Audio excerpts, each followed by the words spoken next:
What happens when a single man dares to believe in the impossible? When he refuses to see limits and instead sees a vision? That man is David Yonggi Cho. Not just a preacher, not just a pastor, but a general of faith. The founder of Yonggi Full Gospel Church in Seoul, South Korea, a church so massive it defies logic, with over 1 million members. In other words, a spiritual movement that shook the world. A church born not from strategy, but from supernatural intimacy with the Holy Spirit. And what started with 5 people in a tent became the largest congregation on earth. You can't explain that in human terms. This is the power of faith unleashed.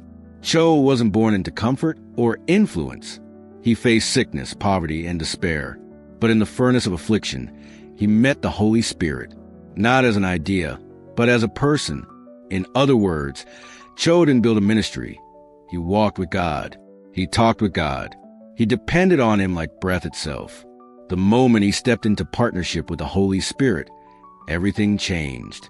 Miracles followed. Growth exploded. Lives were transformed. You can't manufacture that. This is not religion. This is revival. Cho introduced the world to what he called the fourth dimension, a realm beyond logic, beyond natural sight.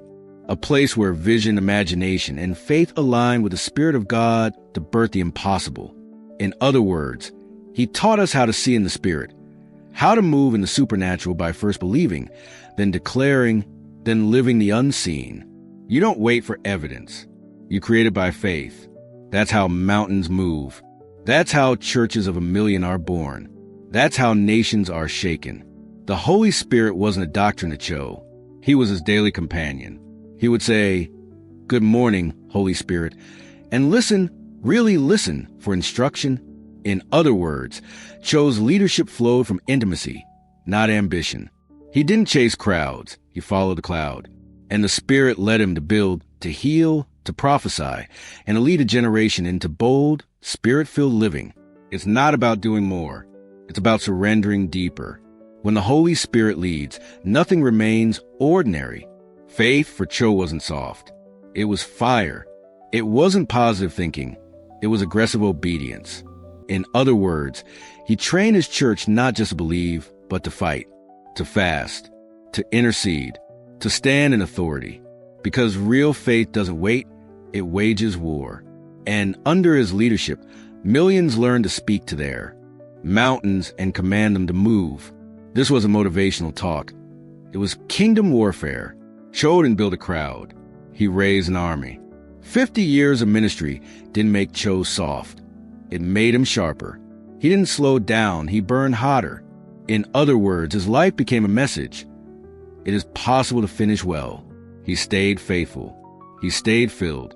He stayed fierce.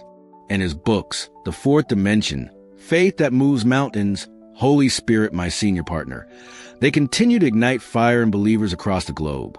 His legacy isn't just a church. It's a blueprint for global revival. And it's not over. So now the question is, what will you do with this fire? Will you live in the first 3 dimensions, natural, limited, predictable? Or will you rise into the fourth, where faith speaks, vision reigns, and the Spirit leads? In other words, it's time to stop watching history and start writing it. Let the legacy of David Yonggi Cho stir your spirit into action. Don't just admire the fire. Carry it. Subscribe now. Share this message and declare, I will live in the fourth dimension. The same Spirit that led him is ready to lead you if you'll dare to believe. So now the question is, what will you do with this fire? Will you live in the first 3 dimensions, natural, limited, predictable? Or will you rise into the fourth, where faith speaks, vision reigns, and the Spirit leads? In other words, it's time to stop watching history and start writing it. Let the legacy of David Yonggi Cho stir your spirit into action. Don't just admire the fire. Carry it. Subscribe now. Share this message with your friends and declare, I will live in the fourth dimension. Follow our channel and be part of this movement. The same Spirit that led him is ready to lead you if you'll dare to believe.